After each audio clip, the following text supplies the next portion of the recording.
começar uma gravaçãozinha, só para deixar o vídeo.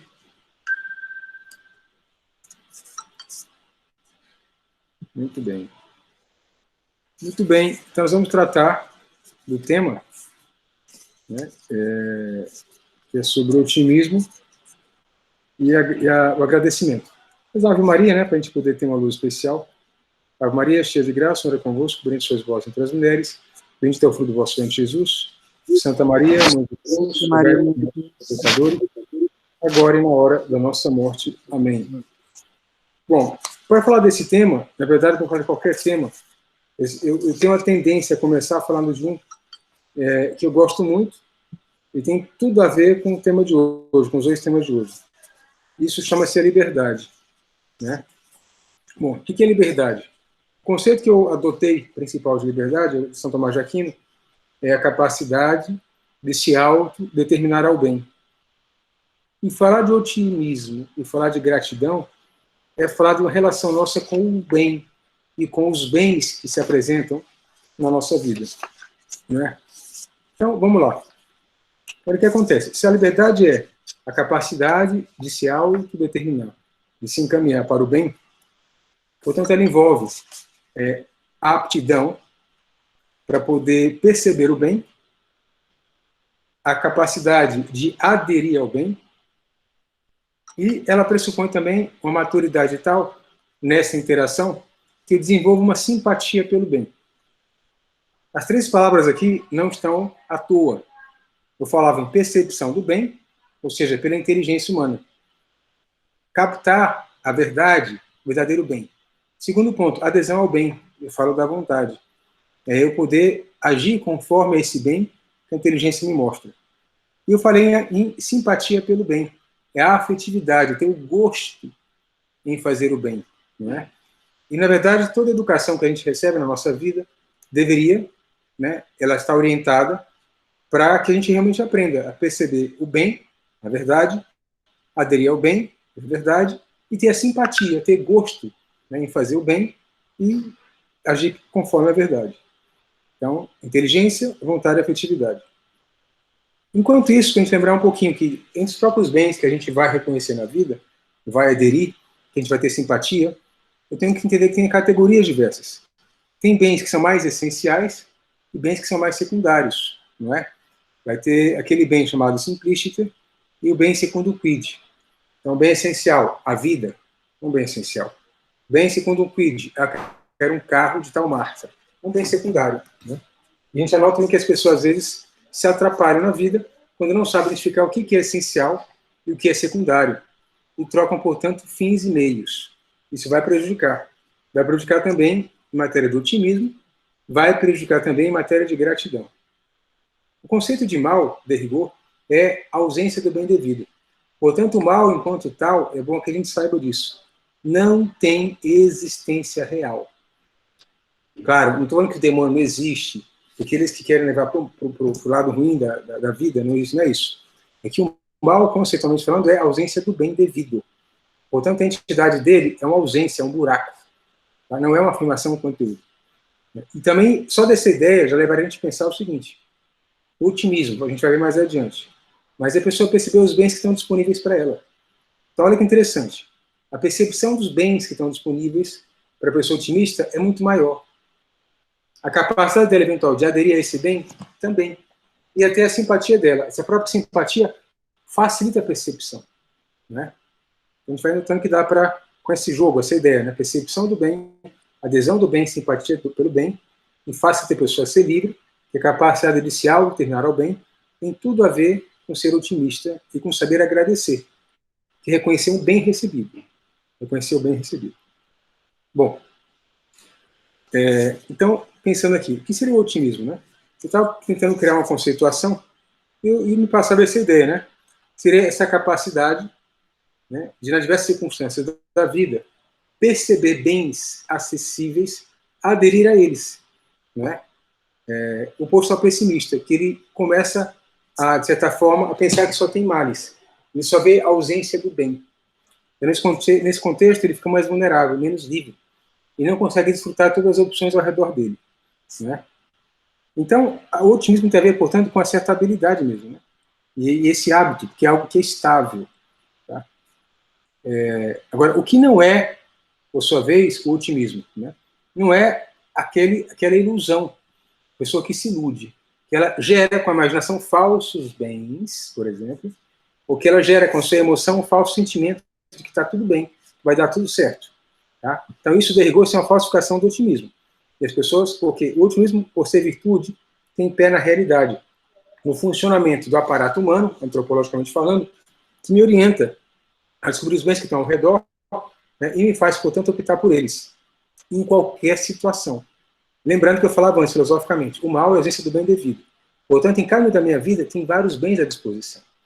Então, me cabe, né, a cada um de nós, né, querendo ser mais feliz, reposicionar-se diante da realidade que tem na sua própria vida. Né? E se reposicionar, que significa o quê? Olhar de outras posições, para perceber os bens que estão ali presentes. Nesse contexto, uma história que eu gosto muito, eu já usei para várias outras situações também, mas que acho que vale a pena, porque ela vem como a luva à mão, é a imagem, né, do C.S. Lewis, quando ele trata, né, no livro Perelandra, de um diálogo entre o que seria, né, a Eva, de um planeta fictício, e uma outra pessoa que vai tentar evitar que ela caia no pecado original. Essa pessoa é um terráqueo do bem. Ele vai até lá para evitar que a Eva caia. Só que ele e a Eva, imagina, a Eva não tem nenhuma experiência de vida ainda. Então ele chega, encontra com ela e fala, olha, eu vim em paz. Aí ela fala, paz? O que é isso? Ela não tem experiência de guerra, de conflito. Ele tenta explicar para ela. Depois ele pergunta para ela onde é que está o Adão. Eu falo, não, o Adão aqui foi viajar, o resto do mundo a gente vai se encontrar depois. Né? Deus quis que fosse assim. Ué, e você não tem saudade dele? Né? Você não tem saudade do Adão? Ela fala, saudade? O que é isso? O que é saudade? E fala que o que é saudade, e aí ele tenta explicar o que é a saudade. E ele fala, não, saudade é assim, quando você teve algo que você gostava muito, um bem, que apreciava, e de repente você não tem mais. Então você deseja que aquilo volte para você de alguma forma. Isso é a saudade, que ela está bem conceituado aí também. Mas aí ela fica pensando e fala, nossa, terráqueo. Ela chama de malhado. Malhado? Nossa, mas não faz sentido malhado. Como assim não faz sentido? Veja, a cada instante da minha vida, Deus está me dando presentes, graças atuais presentes. Como é que eu vou desperdiçar isso que Ele me dá agora, esse bem de agora, para ficar lamentando por um bem que eu já não tenho mais e que eu já tive? Eu vou desprezar o bem que Deus me dá agora? Não faz sentido. Então, interessante a gente pensar que muitas vezes a gente fica preso a uma série de memórias, com a imaginação a gente acaba também criando cenários, né, de vitimismo, etc., que me faz desprezar o que eu tenho de alternativa, de oportunidade real, de bem agora. Tá? E a nossa vida, a vida do homem livre, é pautada pela autodeterminação ao bem. Claro, o bem supremo, posso pensar também dessa forma.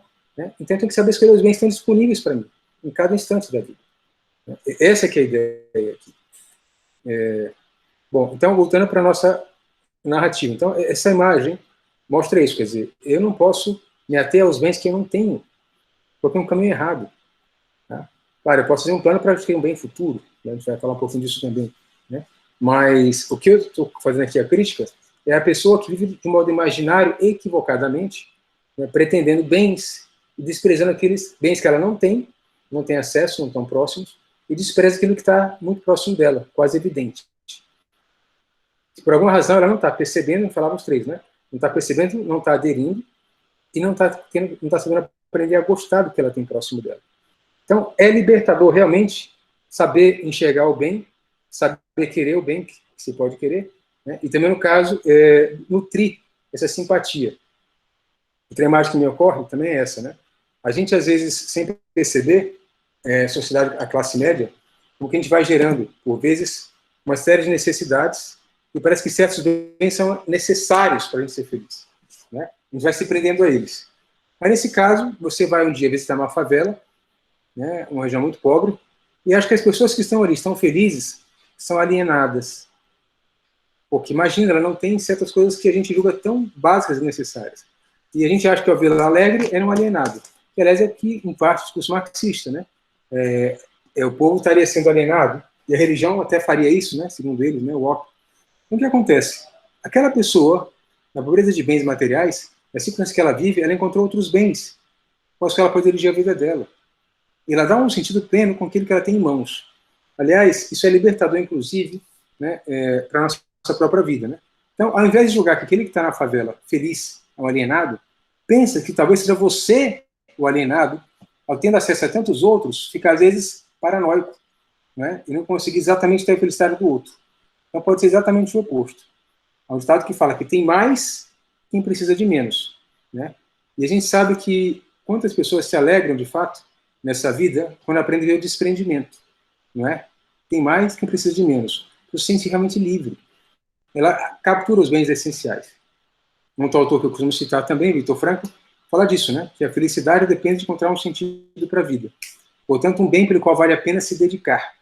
E nesse contexto, nas pesquisas que ele fazia enquanto psiquiatra, ele levantou que havia presidiários nos Estados Unidos que realmente eram felizes. A despeito da situação em que se encontravam, ressignificaram as coisas ao seu redor, redescobriram bens que podem atingir espiritualmente, humanamente, né? E a partir daí se reconstruíram.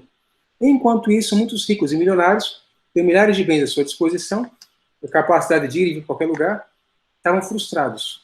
Por quê? Porque não encontravam bens genuínos que preenchiam a sede de sentido do coração humano. Bom, então voltando para cá. Então não confundir, portanto, o otimismo, a sério, a virtude, com essa ilusão, de pura superstição. Ah, o horóscopo, estou otimista, agora o que vai acontecer? Não, eu estou otimista porque meu time ganhou. São coisas, peraí, tudo bem. Isso pode-se usar o termo otimista, no caso aí, de modo inadequado, não para traduzir uma virtude, mas um estado de alegria instantâneo. Eu quero afirmar que o otimismo de rigor não é um estado de alegria instantâneo. É uma postura perante a vida, que é essa capacidade que eu falava, de nas diversas situações, nas mais adversas inclusive, né, ter essa habilidade de enxergar os bens e aderir àquilo que me convém enquanto bens. Né? E perceber que sempre há um bem disponível. Né? Lembrando que o mal é a ausência do bem devido. Portanto, aquilo que não está presente, de rigor, né, não deveria ser aquilo que me orientasse mentalmente, o meu imaginário, né, para me fixar naquilo. Né? Também esse é o conceito de proatividade que fala o Stephen Covey. Né? Quer dizer, acontece algo na minha vida. Né? Já falei algumas situações concretas desse ano duro. Né? Eu perdi um parente que morreu com a Covid. Eu mesmo estou com a Covid, fiquei doente, perdi o trabalho. Né? Ou em casos de que o clima está agressivo. Pensar em situações mais assim adversas mesmo. Né? Pensar, ora, um otimista, olhando para isso, ele fala, quais são os bens à disposição? Voltando àquele comecinho da palestra, né? O otimista acaba sendo a pessoa autenticamente livre e, portanto, tem uma capacidade melhor de aderir ao bem. Portanto, ela consegue perceber o bem, aderir ao bem e nutrir simpatia por ele. Né? Quando a pessoa se vê envolvida num ambiente sentimental que lhe faz ficar chateada e mergulha, se deixa envolver nessa sombra, ela vai perder a capacidade de perceber o bem, inicialmente. Né? Ela vai perder, talvez, essa energia que faria ela aderir àquele bem. Né? E, claro, não vou falar da simpatia, porque se ela nem está sequer vendo aquele bem, como é que ela vai ter simpatia? Primeiro ela tem que ver para poder aderir.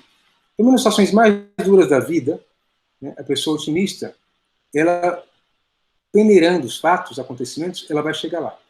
Agora, naturalmente, essa percepção do bem, ou essa atitude perante a vida, para quem tem uma perspectiva cristã, né, acaba sendo mais fácil. Né? E, normalmente, não é porque é uma ilusão. E aqui é importante lembrar outra ideia. Né? Eu dizia que a razão de bem é proporcional à razão da verdade das coisas. Né? Então, quando eu capto um bem verdadeiro, eu consigo descrever, inclusive, para mim mesmo, de certa forma, racionalmente, por que ele é um bem, por que ele me convém, por que é real. Pois bem, se aquilo for falso, é uma aparência, é uma ilusão de bem. Muitas vezes nós erramos nas nossas decisões porque a gente se leva pela aparência, toma uma decisão, né, e quando vai desfrutar daquilo que seria o bem, eu imaginava que era, vê que aquilo não é o que aparentava ser. Uma imagem mais simples, se você vai ao shopping, parece que tem um sapato muito legal, você compra, porque o vendedor te faz aquela propaganda também, fortalece, e eventualmente você chega em casa e fala, cara, não era isso, não gostei, né? Ou a roupa, ou o que seja, né? Não poderia acontecer algo do tipo. Então, no fundo, a gente acaba também se enganando muitas vezes. Bom, o fato é que, voltando para cá, para a ideia, então, aquilo que me acontece, que é duro, que é dramático, né? Se eu souber ler uma ótica que mostra os bens que estão vinculados àquilo, eu teria mais facilidade para ser otimista, né? E falava que um cristão, se ele trabalha com coordenadas sobrenaturais, o grau de abertura de bem que ele consegue enxergar é maior. Esse é o ponto. Então, a pessoa que tem uma perspectiva de fé profunda, ela está muito mais habilitada, nesse sentido, a enxergar maiores possibilidades de bem. Porque, inclusive, nesse contexto cristão, Nosso Senhor assume a cruz, né, para nos dar uma liberdade maior e plena, uma condição nova de filiação divina, né, uma dignidade maior. Então, ou seja, até aquilo que é execrável do ponto de vista estritamente humano, na perspectiva sobrenatural adquire um sentido. E aí junto à ideia do Victor Frankl, psiquiatra judeu, né, um sentido. Alguém a quem servir torna uma vida rica, portanto, torna ela valiosa. Porque servir a alguém, a um ideal, né, acaba sendo também um modo de realizar um bem, de encontrar um bem. Tá? Então, nesse sentido, Nosso Senhor vem para morrer pelos homens. Né? É interessante pensar. Então, ele consegue mostrar que até nas coisas mais duras há um sentido de bem, e a pessoa pode passar por aquilo, com certa liberdade. Ele está se autodeterminando ao bem. E a gente sabe que uma expressão na nossa língua portuguesa, a expressão vale a pena, traduz isso. Algo que vale, tem valor, e merece a nossa atenção, e pressupõe uma pena, um custo, um sacrifício. E a vida é assim. Então, tudo na nossa vida, digamos assim, ou quase tudo, né, digamos assim, exige um certo sacrifício, um esforço, uma entrega, um gastar-se, né, um desgastar-se. Então, nesse sentido, aquilo tem valor também. Até o esporte que a gente gosta de fazer. Você vai gastar, vai suar, vai cansar. Né? Então, há sempre um pedágio, né, de desgaste.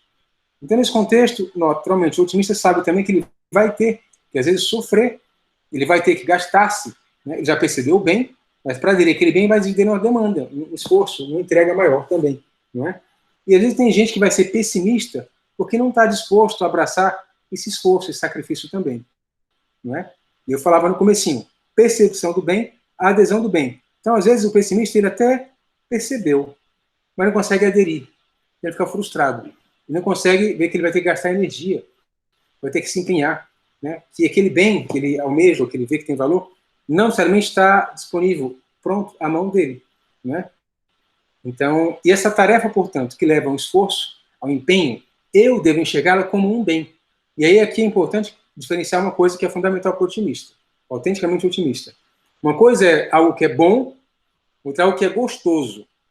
Tá? Então, eu falava antes, percepção do bem, adesão ao bem, simpatia pelo bem, não é a percepção do gostoso, adesão do gostoso e simpatia pelo gostoso. Não. É notavelmente algo que é bom, que me faz bem. E aquilo que me faz bem não necessariamente vai chegar por uma via agradável, por uma via mais deleitosa. Muitas vezes é o contrário. Né? Eu falava, se eu sei que fazer uma dieta me convém, é o bem que eu preciso da dieta. Naturalmente vai ser um esforço que eu vou ter que realizar para isso. É o bem que tenho que estar no hospital tomando soro, vamos lá, portanto, isso é incorporado ao conceito de bem. Não é que é agradável. Então, ninguém está curtindo no sentido da sensação agradável o que se passa, mas está vendo como bem e, portanto, desfruta como real bem que aquilo é, porque está trazendo um bem maior para a pessoa. Então, qualquer caminho que conduza ao bem, em geral, vai exigir da gente o quê? Um comprometimento. E olha que interessante, eu falava da liberdade, capacidade de se autodeterminar ao bem. Autodeterminação ao bem não está se dizendo com essa frase que vai ser tudo gostoso. Não. Então também tem isso. Então, às vezes as pessoas são pessimistas porque elas quereriam caminhos gostosos e fáceis para alcançar certos bens que estão acessíveis para ela. E como ela não encontra, ela para. Né? Ela acaba parando. Tá? Então, em razão disso, certas pessoas que não vão ser otimistas porque vão parar na adesão ao bem. Tá? Bom, elas podem até perceber. Né? E acabam até, às vezes, deturpando a própria realidade. Né? Então, primeiro, e até com relação a isso, a famosa fábula da raposa, de La Fontaine, né, que vem descendo umas uvas na videira, começa a pular para tentar comê-las, não consegue. Por terceira vez que ela não consegue alcançar as uvas, ela vai embora despeitada e diz, estavam verdes. Então, ou seja, a pessoa até começa a alterar a narrativa sobre a realidade para justificar, né, às vezes, uma certa incapacidade dela de conseguir aderir ou atingir certos bens, né? Isso também acontece, isso é muito comum. Bom, então, portanto, o otimismo é realmente uma virtude, né? Esse hábito de perceber o bem, ser capaz de aderir a ele, né? Abraçando até o esforço que isso pressupõe, encaminhar-se a partir dele, tá? Então, não pensar que, portanto, o otimista não é um cidadão fora da realidade, né? Então, eu não estou falando daquela pessoa que está sempre assim, não, vai dar, tudo é positivo, vai dar certo. Isso é uma caricatura do que seria o otimista, tá? Eu penso assim, claro, você não é só uma reação sentimental que tudo vai dar certo. É uma percepção real dos bens acessíveis para poder atingir. E eu falava antes que a questão da fé abre, para um cristão, muito mais perspectiva de percepção de bens e de aderência também, as duas coisas. Tá? E não é ilusão, é o contrário. Né? Por quê? Porque tem as máximas cristãs que me ajudam a me reposicionar diante dos fatos. Tá? Há duas máximas que São Paulo descreve, que os cristãos aplicam muito. Uma fala, omnem bonum, tudo concorre para o bem dos que amam a Deus. É interessante pensar, Deus é amor, Deus nos fez para amar, para sermos felizes. Né? Então o cristão tem essa convicção.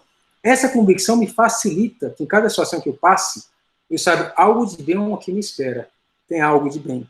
Deus está permitindo que algo aqui possa... Então essa percepção, e segundo a fé, é a realidade da nossa condição existencial, me liberta de, às vezes, ficar travado num pessimismo. Né? Os acontecimentos mais duros. Nós lembrar a história de Jó, que está na Bíblia. Né? Que Jó é um homem feliz, né? E aí, você deve lembrar da história, e aí o demônio fala com Deus. Também ele tem tudo, né? Tem dinheiro, tem mulher, tem filho. Né? Por isso, qualquer um ficaria feliz nesse caso. Né? Quero ver se você tirar essas coisas dele, se ele não vai te odiar. Né? E aí o demônio pede a Deus esse desafio para fazer com Jó. Deus fala, pode fazê-lo, você não vai tirar a vida dele. E aí sim Jó é testado. Né? E apesar de tudo, ele fala, bom, Deus me deu, Deus me tirou, louvado seja Deus. Quer dizer, ele encontra, em cada situação que ele passa dramática de vida, algo novo, algo bom. Né? E a ideia da esperança vai entrar também aqui, eu espero em algo concreto. Tá? Então, por isso que o otimismo do católico, do cristão, nesse sentido, ele tem possibilidade de ser muito maior que a pessoa que não tem fé. Né? E digo não, o otimismo real, né? Não a ilusão de quem fica só, não, tudo vai dar certo por até um tipo de quase de superstição, né, com relação a isso. Então, o que acontece? Naturalmente, essa pessoa que é otimista, tendencialmente,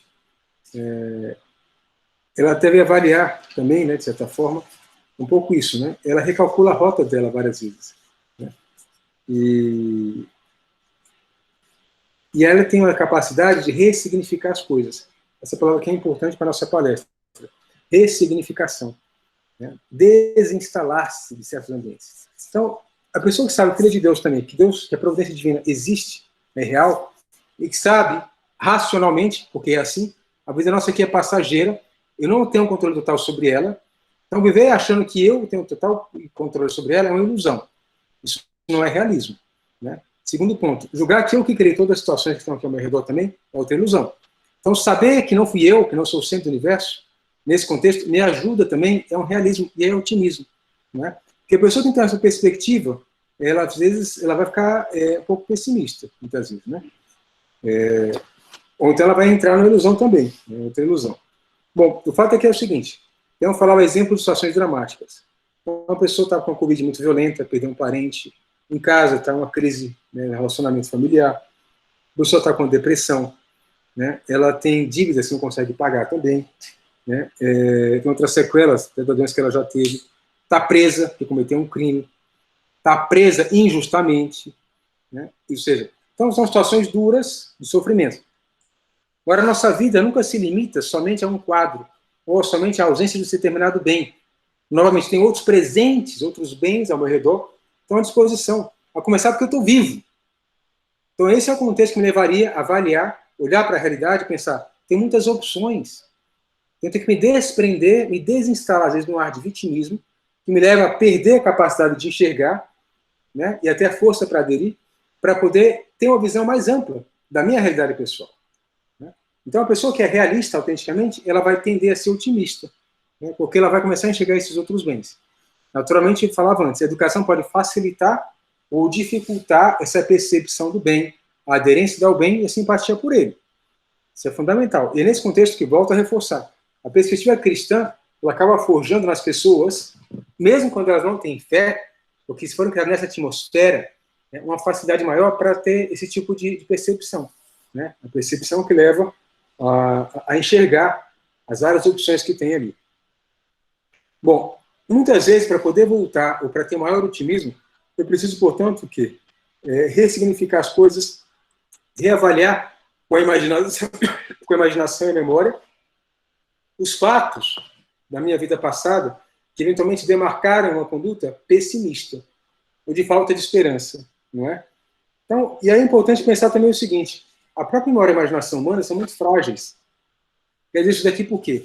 Porque às vezes, por exemplo, uma experiência com uma pessoa que me fez mal no passado. A minha tendência será guardar, talvez, dela uma imagem e totalizar a imagem negativa a partir da minha experiência.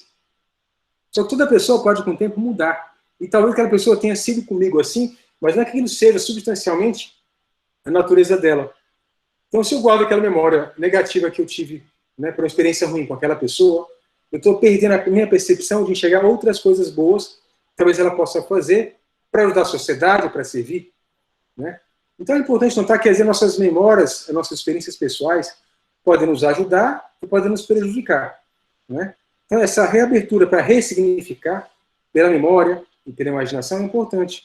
Falo imaginação por quê? Porque também a gente às vezes monta um cenário interior, né, com a imaginação que se prendeu a alguns eventos do passado, algumas situações concretas, gera um certo bloqueio de reanálise dos fatos das pessoas. Então eu posso ser pessimista com relação a outras pessoas porque estou preso a único campo de análise, a única experiência. Tá? Isso também pode acontecer. E aí, outra palavra importante, que eu gosto muito, que é de um filósofo alemão, que é o Julián Marías, ele fala em instalar-se e desinstalar-se.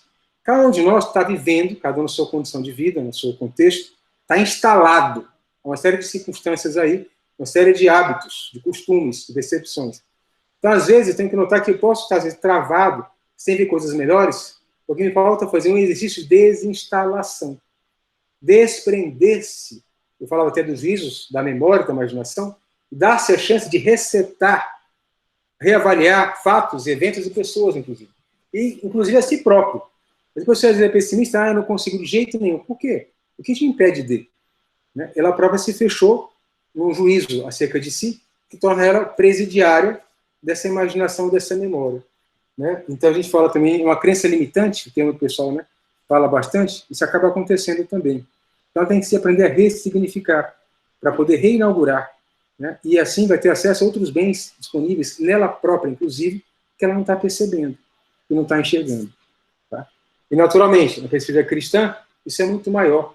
Quando Jesus Cristo fala no Evangelho, né, perdoar até 70 vezes, até 7 vezes, não, até 70 vezes 7, perdoar sempre. Recomeçar sempre. Ele fala para os pecadores, ou seja, é total esperança. Deus vem em busca das pessoas que erram. Para quê? Porque elas que erram não porque elas acertam, mas elas sabem que elas têm apoio para recomeçar sempre. Tá? Então, essa perspectiva torna a vida do cristão também otimista nessa dimensão. Daquilo que ele vai dizer que é essencial, né, que é essa própria vivência na perspectiva sobrenatural, a vida para ele tem sempre significado, tem sempre uma saída. Né? Até porque, novamente, a gente vai morrer. Então, por qual bem eu estou trabalhando, afinal? Qual o bem principal? Né? E mesmo aquele bem de sofrimento, a gente falava antes, para o cristão, né, mesmo essa situação, ele consegue fazer conexão de outros bens que possa trazer para ele. Lembrando, para quem não tem fé, né, que entraria também nessa lógica. Né? Eu falava, qualquer bem que valha a pena demanda exatamente um esforço, um sacrifício. Né? Então, o cristão tem isso, esse entendimento em grau máximo. Né? Às vezes a proporção do bem é maior, exige maior sacrifício ainda. Né? A pessoa entende isso. Então, até aquilo que ela passa, que é um desgosto eventual, ela consegue transformar, ela sublima e transforma, por exemplo, o quê? Vou oferecer a Deus pelos meus atos passados. Vou oferecer esse sofrimento, esse constrangimento por algo que eu no passado fiz e não foi bom também. Né? Então, ela consegue transformar em energia, em combustível de crescimento, de trato espiritual, aquilo que outras pessoas que não têm fé só veem como algo que é uma perda total da existência. Então, a perspectiva da fé, portanto, concede essa visão mais longe mesmo. Né? A pessoa consegue transformar, reciclar as experiências mais duras para encaminhar, né, para a santidade, para o amor a Deus, amor ao próximo. Né? Então, o ato de humilhação que levaria o outro a ficar irritado para essa pessoa, eventualmente, será o quê? Que bom, eu posso crescer em humildade agora. Ela enxerga o lado bom, que é real, a possibilidade do bem presente. Tá? Então, isso que uma formação boa cristã gera na vida da pessoa. Então, ela fica muito mais apta para perceber vários bens, e até naquilo que gera mais sofrimento, ela tem uma disposição para intuir, naquele contexto, o que ela pode se desinstalar, para se reinstalar, o que ela pode ressignificar, o que ela pode reinaugurar. Né? Aquele presente que Deus me envia a cada instante. Tá? Porque realmente a vida é assim. Tem sempre bens disponíveis. Né? Ontem vi uma reportagem que mostrava um rapaz que em 2006, parece, ele tocava, acho que era violão, ou era violino, não lembro agora. E esse rapaz depois se perdeu por uma das drogas. Aí faz um ano, foi reencontrado, alguém o viu, ele estava numa rua, né? E aí começaram a ajudá-lo a voltar. Esse homem voltou. Né? Então, ou seja, a certa altura na vida daquele homem, a vida dele, lá em 2006, parecia que era um estado definitivo. Depois, o estado está alcoolizado, está na rua, parecia definitivo, nenhum nem outro era. Porque a liberdade humana se atualiza a cada instante, a cada dia. E isso se dá por quê? Porque a gente sempre tem bens à nossa disposição. Eu posso sempre me auto-determinar ao bem. O que eu tenho que criar, digamos assim, as estratégias, criar o hábito de aprender a fazê-lo. Né? Bom, então, aqui vale a pena pensar também o seguinte, outra ideia que eu gosto, me ajuda também às vezes a pensar, que é o seguinte, para a gente entender essa ideia que tem muitos bens à nossa disposição, e tem coisas que não nos convém também, né, abraçar. A história de Adão e Eva mesmo, o pecado original, né, em que havia ali todos os jardins do Éden, todas as árvores com fruto, e nosso Senhor deu para que eles pudessem viver, a princípio da obediência, um comando. Né? Qual foi esse comando? Que eles não comam dessa árvore, do fruto dessa árvore. Então veja, eles tinham infinitas árvores para desfrutar, literalmente desfrutar, menos uma. E vão no menos um. Ou seja, há um certo ato de burrice. Né? Até porque Deus assume bem, eles sabiam disso. Então o que Deus falou era bom para eles, efetivamente, para viver a virtude da obediência. Mas fazem esse ato de burrice. No nosso também a gente é assim às vezes, né? A gente teima naquele ponto que não convém. Né? E acaba até, às vezes, por isso, depois se tornando o quê? Pessimistas. Porque foi aderindo naquilo que não convinha. Né? Então, às vezes, o cético é aquela pessoa que, de certa forma, se congela por uma experiência ruim e fica, como eu diria, amargurado. Entra a amargura intelectual, nada vai dar certo, não faz sentido, não tem porquê. E ele não consegue perceber até a possibilidade das várias coisas que podem dar certo próximo dele, no dia a dia, nas coisas miúdas e pequenas, né? A começar nele próprio. Porque esse pensamento do cético faz que ele próprio estacione, quer dizer, numa condição que não leva ele à perfeição que poderia alcançar. Bom, então, pensar um pouquinho, né, que o otimismo leva a isso, né? Saber enxergar o bem presente, disponível em cada situação, saber aderir a ele e nutrir simpatia por ele. E é por isso que tem tudo a ver o otimismo com outra virtude dessa noite, que é a gratidão, que é o agradecimento. Porque a pessoa que é grata, ela reconhece o bem. Então, olha que interessante. A gente falava, o otimista, ele percebe, vai aderir. O grato, ele reconhece para retribuir. Em relação à gratidão, São Tomás, no Tratado da Gratidão, ele fala de 3 níveis diferentes de gratidão. A gratidão que leva a reconhecer, bom, o outro fez um bem para mim. Reconheço que ele fez um bem para mim. A gratidão que leva a louvar, eu quero que ele saiba que ele é uma pessoa diferenciada para mim porque ele me fez o bem. Eu louvo essa pessoa, eu elogio essa pessoa. E há um terceiro, que é quando a pessoa que recebeu o bem sente o dever de retribuí-lo. Olha que interessante.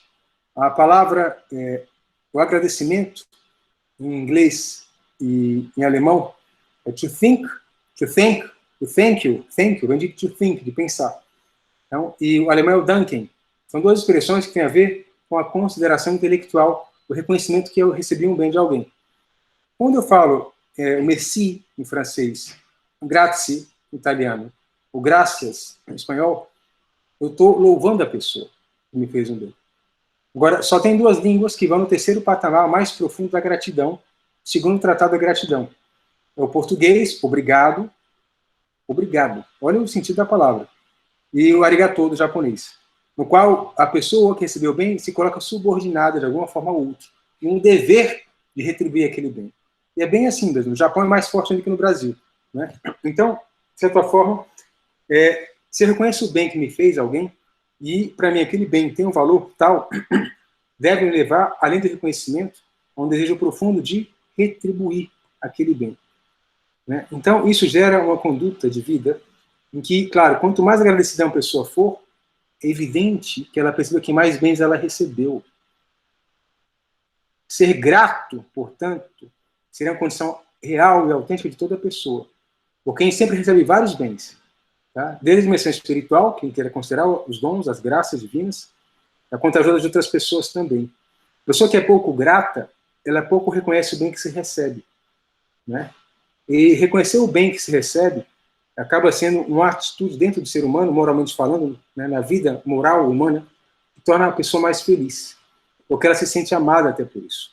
Então, muita gente que não percebe o bem que se recebe, não reconhece o bem que se recebe, né, é uma pessoa que não se sente bem amada, porque quem ama que concede bens, concede dons.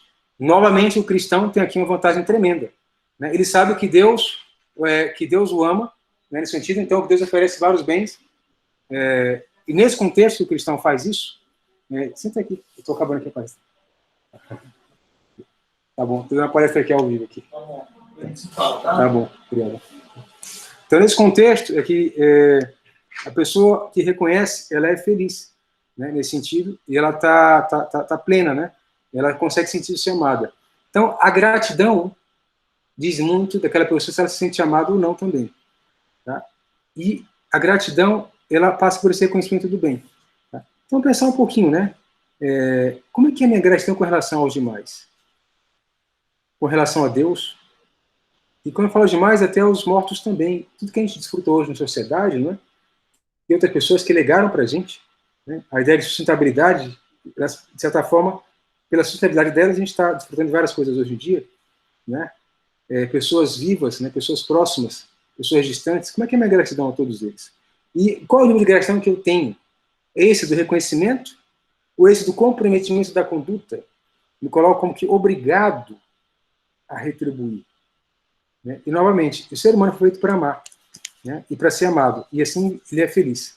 Então, a gratidão manifesta também essa capacidade de reconhecer como se é amado, quantos bens se recebe, e pela profundidade dela, eu me disponho a amar novamente. A quem me amou, mais ainda, né, nesse caso. Então, vamos pensar um pouquinho, né? Como é que eu posso aumentar a minha gratidão? Chegou o final de um ano duro, um ano pesado, muita gente sofreu, nós sofremos, com a doença, com parentes nossos que sofreram, pessoas próximas, distantes, situações novas, e tudo era sempre uma ocasião boa para a gente poder reencontrar bens à nossa disposição, que sempre estavam à disposição. Né? E se eles não estavam à disposição, alguém deixou esses bens aí. E você conseguiu aderir a vários deles, avançar a partir deles também. Então, por isso que é um momento em que eu quero agradecer tudo isso. Tá? Então, a pessoa que consegue, portanto, o otimista, aquele que trabalha notando vários bens que tem à sua disposição, ele termina por ser uma pessoa grata, agradecida, e por isso mais feliz também. Né? Então é interessante pensar. E aí, novamente, por isso que o cristianismo ele dá muito mais dados para a pessoa ser feliz, dados para ela ser grata, né? Porque ela se sente amada, porque ela reconhece os bens. Tem uma música que chama Graças à Vida, Violeta Parra, em que acaba sendo quase que uma oração. Graças à vida que me ha dado tanto. E vai escrevendo várias coisas, né? E no nosso caso, pensar, né? Se eu sou uma pessoa otimista, ou o que eu posso fazer para ser mais, né? Ou para ser menos pessimista? Né? Então, é isso. Eu começar a perceber esses bens que estão próximos. E para manter esse otimismo, e para crescer na gratidão, pede ajuda a alguém que possa te ajudar se tem dificuldade para enxergar os bens que estão próximos. E não vá buscar conselho em quem não convém. Que é o contrário, a pessoa que vai cegar a sua visão para perceber os bens próximos. Tá? Isso também é muito importante. Tá? Então, claro, uma pessoa que vai conversar com alguém que é pessimista vai ser péssimo, porque ela vai acabar exatamente jogando sombra, não deveria ser colocado luzes, né? Em vários bens da vida que estão à disposição. E quando é uma pessoa cristã, ela vai mostrar, às vezes, luzes onde outros não conseguem enxergá-la. né? E por isso que ela tem mais saídas reais, práticas, né, existenciais, que aquele que não tem a fé como perspectiva de vida, né? Então, era um tema, acho que é importante no final do ano, pensar no otimismo, quer dizer, apesar dos pesares, apesar de tudo, estamos vivos. E temos a chance de, a cada dia, redescobrir novos bens, né, aderir a eles com a nossa liberdade, amadurecer a capacidade de descobri-los, né, e depois gerar mais simpatia também, né, para poder desfrutar desse contexto, né, do dia a dia. E, uma vez que eu consigo perceber melhor os bens, eu estou mais sensível para notar tudo que eu recebo, de Deus, dos outros, da sociedade, do mundo inteiro. Então, ele ficar fechado no imaginário pessimista, entre aspas, que julga às vezes intelectual, esperto, me leva, ao contrário, a ficar isolado numa ilha, onde eu não enxergo os bens, nem os bens recebidos, né? Eu vou estar desfrutando da percepção de quanto eu sou agraciado, quanto eu recebo. E eu acho que é um tema legal para o Natal, porque o Natal também é por isso, né? A gente é agraciado, vem Deus feito homem, para nos ensinar a sermos homens que buscam viver como Deus, né? Não um Deus ilusório, mas o Deus humanado, né? A condição de feitos à imagem e semelhança do próprio Deus. Então, tem essa oportunidade também de agradecer a Deus, né, que chegou no final do ano, né, e pequenos dessas luzes, para que a partir de agora a gente possa chegar, né, a essa maturidade para ver mais bens e para agradecê-los mais, poder melhor a eles, né, e diferenciando, nem tudo aquilo que é bom é gostoso, né? Então, quando também essa graça para a gente aderir ao caminho do bem, mesmo quando não é um caminho daquilo que é mais deleitável.